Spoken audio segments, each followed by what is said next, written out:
नमस्कार, जय हिंद, वंदे मातरम। दोस्तों, स्वागत है आप सभी का आपके अपने YouTube चैनल गुरु वशिष्ठ क्लासेस में। मैं हूं अजीत शुक्ला और आज आपके लिए बहुत ही बेहतरीन वीडियो लेकर के आए हैं जो कि आपके वायुमंडल से संबंधित है। और गुरु वशिष्ठ परिवार आपको लगातार नई नई वीडियोस के माध्यम से आपके पढ़ाई को जारी रखे हुए है। इस लॉकडाउन के समय में जब सारे संस्थान लगभग बंद हैं, तब हम आपको आपके घर बैठे आपके जितने भी पढ़ाई है उसको कवर करा रहे हैं।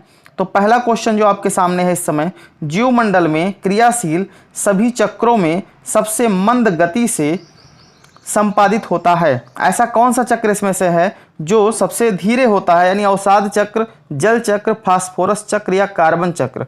तो आपको बता दें, अवसाद चक्र जो है ये सबसे स्लो होता है, सबसे धीमी गति से होता है। यह प्रक्रिया में काफ़ी समय लगता है, इसलिए पहला ऑप्शन आपका एकदम सही हो जाएगा। क्वेश्चन नंबर सेकंड आपके सामने इस समय है, ओजोन गैस का सर्वाधिक संकेंद्रण किस मंडल में मिलता है। यानी ओजोन गैस किस परत में पाई जाती है, क्षोभ मंडल में, समताप मंडल में, मध्य मंडल में, आयन मंडल में। किस मंडल में ओजोन गैस सबसे ज़्यादा पाई जाती है। तो ओजोन गैस का जो विस्तार है वो समताप मंडल में सर्वाधिक है। तो ऑप्शन नंबर 2 इसका सही आंसर हो जाएगा। क्वेश्चन नंबर थर्ड आपके सामने इस समय है, भूपृष्ठ में सबसे प्रचुर तत्व कौन सा है, यानी सर्वाधिक पाया जाने वाला तत्व इनमें से कौन सा है। तो आपको बता दें, ऑक्सीजन जो है ये सबसे ज़्यादा पाया जाने वाला तत्व है, इसलिए ऑप्शन नंबर फर्स्ट इसका सही आंसर हो जाएगा। क्वेश्चन नंबर 4 आपके सामने है, मोस्ट इंपोर्टेंट, कई बार पूछा गया है। वायुमंडल में कार्बन डाइऑक्साइड की मात्रा कितनी है। 0.3%, 0.03%, 0.003% या इनमें से कोई नहीं। तो कार्बन डाइऑक्साइड की जो मात्रा है वो 0.03%, यानी ऑप्शन नंबर 2 इसका सही आंसर हो जाएगा। जो लोग चैनल पर नए हैं सब्सक्राइब जरूर करेंगे, दोस्तों में शेयर करते रहें। क्वेश्चन नंबर 5 आपके सामने है इस समय, वायुमंडल में जलवाष्प की मात्रा कितनी होती है। 10 से 20%, 8 से 12%, 0 से 5% या इनमें से कोई नहीं। तो ऑप्शन नंबर 3 जो है 0 से 5%, ये एकदम करेक्ट आंसर है। जलवाष्प की मात्रा हमारे वायुमंडल में 0 से 5% होती है। क्वेश्चन नंबर 6 आपके सामने इस समय है, कौन सी गैस ओजोन परत को सर्वाधिक प्रभावित करती है। Nitric oxide, sulphur dioxide, chlorofluorocarbon, chlorine. तो आपको बता दें, CFC यानी क्लोरोफ्लोरोकार्बन जो है ये हमारे ओजोन परत को सर्वाधिक प्रभावित करती है। AC, फ्रिज, इन सबसे ये गैस निकलती है जो हमारे ओजोन परत को सर्वाधिक प्रभावित करती है। क्वेश्चन नंबर 7 आपके सामने है, उपग्रह किस मंडल में स्थापित किए जाते हैं। क्षोभ मंडल, समताप मंडल, मध्य मंडल, ion Mandal.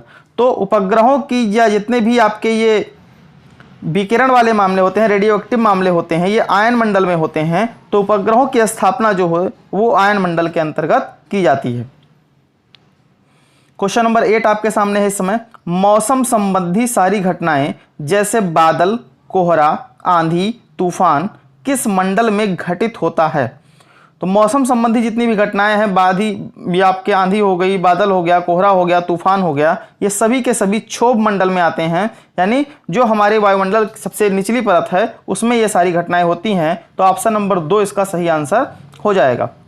Share the channel, यानी आप अगर चैनल पर नए हैं तो सब्सक्राइब करेंगे और दोस्तों में अपने शेयर जरूर करते रहें। अगर वीडियोस आपको अच्छी लगती है, अगर आपको लगता है कि आपकी ज़बरदस्त तैयारी हो रही है तो निश्चित तौर पर इसे आप अपने दोस्तों में शेयर करेंगे। क्वेश्चन नंबर 9 आपके सामने है, परिवर्तन मंडल किस मंडल को कहा जाता है।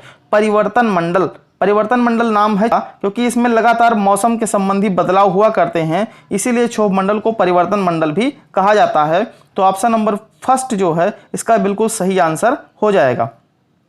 क्वेश्चन नंबर 10 आपके सामने है, मध्य मंडल का विस्तार कितना है।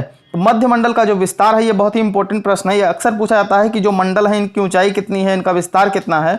तो मध्य मंडल का जो विस्तार है वो 50 से 80 किलोमीटर के मध्य होता है, यानी उसकी जो निम्नतम लेयर है वो 50 किलोमीटर और जो सबसे पीकेस्ट पॉइंट है यानी सबसे ऊंची जो परत है वो 80 किलोमीटर पर है, यानी इसका विस्तार 50 से 80 किलोमीटर के मध्य है।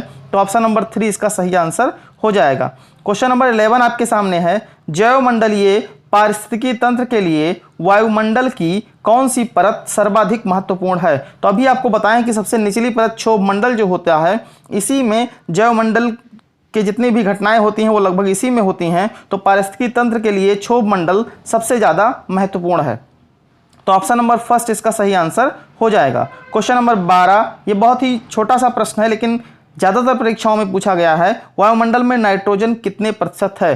कभी कभी पूछता है वायुमंडल में नाइट्रोजन की प्रतिशत मात्रा कितनी है, तो इस तरह से प्रश्न पूछता है तो आपको 78% याद रखना है, यानी ऑप्शन नंबर 3 इसका सही आंसर हो जाएगा। अगला क्वेश्चन नंबर 13, वायुमंडल में ऑक्सीजन का प्रतिशत क्या है? तो ऑक्सीजन का प्रतिशत बहुत ही आसान, 21%, यानी 21% ऑक्सीजन हमारे वायुमंडल में पाई जाती है। तो ऑप्शन नंबर 4 इसका सही आंसर हो जाएगा। क्वेश्चन नंबर 14 आपके सामने है, समताप मंडल की ऊंचाई कितनी है? समताप मंडल की ऊंचाई जो है वो 50 किलोमीटर की है। ये हमारी दूसरी परत होती है वायुमंडल की, तो 50 किलोमीटर की ऊंचाई पे पाया जाता है। 50 किलोमीटर की ऊंचाई तक ही इसका विस्तार है समताप मंडल हमारा, तो पहला आंसर इसका सही आंसर हो जाएगा। क्वेश्चन नंबर 15 और लास्ट आज के वीडियो का, कि आयन मंडल का विस्तार कितना है? तो आयन मंडल का विस्तार पूछता है 80 से 1000 किलोमीटर, 80 से 1500 किलोमीटर, 80 से 640 किलोमीटर या 80 से 840 किलोमीटर। तो इसमें आपको बता दें कि आयन मंडल का जो विस्तार है वो 80 से 640 किलोमीटर के मध्य होता है, यानी आयन मंडल जो है वो 80 से 640 किलोमीटर के मध्य फैला हुआ है। आपको हम पहले बता चुके हैं। क्षोभ मंडल आपको पहले बता चुके हैं कि हमारे धरातल से लेकर के करीब 18